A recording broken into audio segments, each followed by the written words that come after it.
শুভ নববর্ষ আপু। শুভ নববর্ষ। আচ্ছা, শুভ নববর্ষ বলতে আসলে আপনি কি বলছেন? নববর্ষ মানেই তো নতুন বর্ষ, তো আর শুভ মানেই হচ্ছে অশুভর বিদায়। তো নতুনভাবে বছরটা শুরু করা বলতেই আমি শুভ নববর্ষ। আচ্ছা, শুভ নববর্ষ হচ্ছে বাঙালিদের একটা ঐতিহ্য, তাই না? সাংস্কৃতিক। আসলে এই যে সাংস্কৃতিক বলতে আসলে আপনি কি বলছেন বা এই বিষয়ে যদি বলতেন। সংস্কৃতি বলতে আমি আসলে হাজার বছরের যে পুরনো নিয়ম সেটাকে বুঝি। যেমন আমাদের যে এই সংস্কৃতি যেটাকে আমরা বলি, সেটা তো আসলে কিছুদিন আগের এরকম না, অনেক বছর পুরনো। তো এটা আসলে একটা ঐতিহ্যর মতন আমি মনে করি।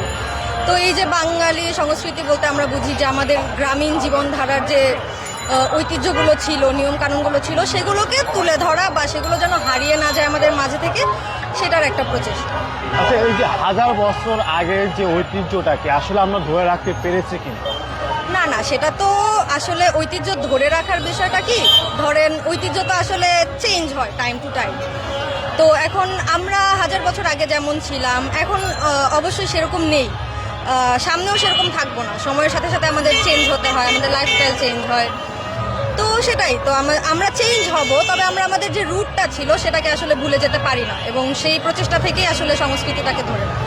আচ্ছা, এই যে সংস্কৃতিটা আসলে বাঙালি মেয়েদেরকে আসলে শাড়িতে সুন্দর লাগে, যেমন আছে কিন্তু আপনি শাড়ি পরছেন, আপনাকে কিন্তু সুন্দর লাগতেছে।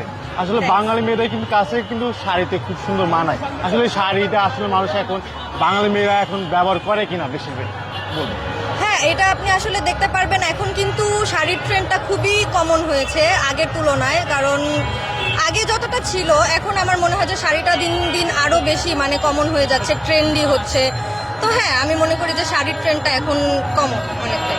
আচ্ছা, আজকে শুভ নববর্ষ, আসলে আজকে যে বাঙালির যে একটা ঐতিহ্য একটা প্রমোট করা বা একটা মানে তুলে আনা, এইটার জন্য, তাই তো? কিন্তু আমরা কিছু দেখি মেয়েরা বা ছেলেরা এই শুভ নববর্ষতে আসলে বিভিন্ন পার্কে যায়, বিভিন্ন ধরনের বিভিন্ন জায়গায় যাচ্ছে। এই বিষয়গুলো যদি একটু বলতেন তাদের উদ্দেশ্যে। এখন আসলে এটা তো তাদের ব্যাপার। এখন তারা যেভাবে করছে বা যেটাকে প্রেফার করছে সেটা তারা করছে। এখন আহ, এটা অবশ্যই আমাদের সংস্কৃতি না, এটা তো ট্রু যে এটা তো আমাদের সংস্কৃতি না। বাট হ্যাঁ, এখন এটা তারা করছে, হয়তো বা এটা একটু ওয়েস্টার্ন কালচারের দিকে যাচ্ছে। ওই যে বললাম, টাইম টু টাইম চেঞ্জ হয়, ভ্যারি করে। এখন নৈতিকতার দিক থেকে যদি ধরি, তাহলে এটা অবশ্যই ঠিক না। আর স্বাধীনতার দিক থেকে ধরলে, আনলেস দে আর হার্মিং আস, দে আর রাইট। আসলে এটা কিভাবে রাইট হচ্ছে, যেহেতু আসলে আমরা বাঙালি, আসলে হ্যাঁ। বিয়ের আগে কোনো মেয়েকে আসলে কোনো আমার জায়গায় কথাটা নেওয়াটাও কিন্তু ছিল- একটা অপরাধ, তাই না? সেক্ষেত্রে যদি একটু ক্লিয়ার করে যদি আমাদেরকে একটু বলতেন। এখন হ্যাঁ, এটা যদি সামাজিক দিক থেকে দেখি বা নৈতিক দিক থেকে দেখি, এটা অবশ্যই খারাপ। ফ্রি মিক্সিং এর যে বিষয়টা, এটা অবশ্যই খারাপ। তো এখন এটা আসলে কন্ট্রোভার্সিয়াল। এটাকে আপনি যেই দিক থেকে নেবেন বা যেই পয়েন্ট অফ ভিউ থেকে দেখবেন, এটা আপনি সেই আপনার point থেকে of view বলুন, থেকে আপনি কোন চোখে দেখেন বা কিভাবে দেখেন আমি বিষয়টা? আসলে দেখি না, যেটা সত্যি কথা। কারণ আমার মনে হয় যে আমার লাইফে আরো অনেক কিছু আছে করার মতো, দেখার মতন। তো আসলে অন্যরা তার জীবন নিয়ে কি করছে সেটা নিয়ে আমার তেমন মাথা ব্যথা নেই। তবে হ্যাঁ, এক্সট্রিম বলে একটা বিষয় থাকে, ধরেন যেটা আসলে নেওয়ার মতো না, সেটা তো অবশ্যই খারাপ। আসলে এগুলো তো আসলে আমাদের দেশের জন্য, আমাদের সমাজের জন্য আসলে একটা ক্ষতিকর, তাই না? হ্যাঁ হ্যাঁ, বলতে পারেন ক্ষতিকর।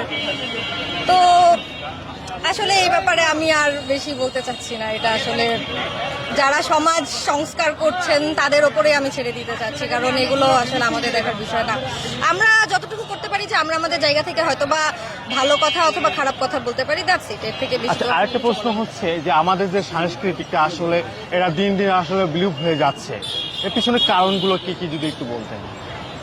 আহ, সংস্কৃতি বিলোপ হয়ে যাওয়ার কারণ এমন একটা হতে পারে যে নতুন একটা সংস্কৃতি জায়গা করে নিচ্ছে। ধরেন এখন আমাদের সংস্কৃতিতে ওয়েস্টার্ন কালচারটা অনেক বেশি চলে এসেছে। তো তো একটা জিনিস যখন একটা জায়গায় চলে আসে, তখন স্বাভাবিক তার আগে যেটা ছিল সেটা বিলোপ হয়ে যায়। তো আমাদের সংস্কৃতির সাথেও মোটামুটি এরকমটাই হয়েছে। তবে পুরোপুরি বিলোপ হয়ে যায়নি। এখনো যদি আমরা চেষ্টা করি, আমরা আমাদের সংস্কৃতিকে ধরে রাখতে ধরে রাখতে পারে, কিন্তু আমরা তো বছরে আজকের দিনে দেখতে পাই, অন্যদিন তো আমরা দেখতে পারি না, কেন? এখন এটা আসলে কি বলবো বলেন, এটা এখন হয়ে গেছে পার্টটা এরকম, টাইমের সাথে সাথে এরকম চলে এসেছে। তো আচ্ছা, কি কি কাজ করলে সংস্কৃতি ধরে রাখতে পারবেন বা ধরে রাখা যাবে বাঙালিদের জন্য? সংস্কৃতির ব্যাপারটা ধরেন যে এখন গ্লোবালাইজেশন হচ্ছে, তো আমরা যে আমাদের সংস্কৃতি নিয়ে আইসোলেট হয়ে থাকবো এরকম কিছু না। আমরা যেরকম আছি আমার মনে হয় ভালো আছি।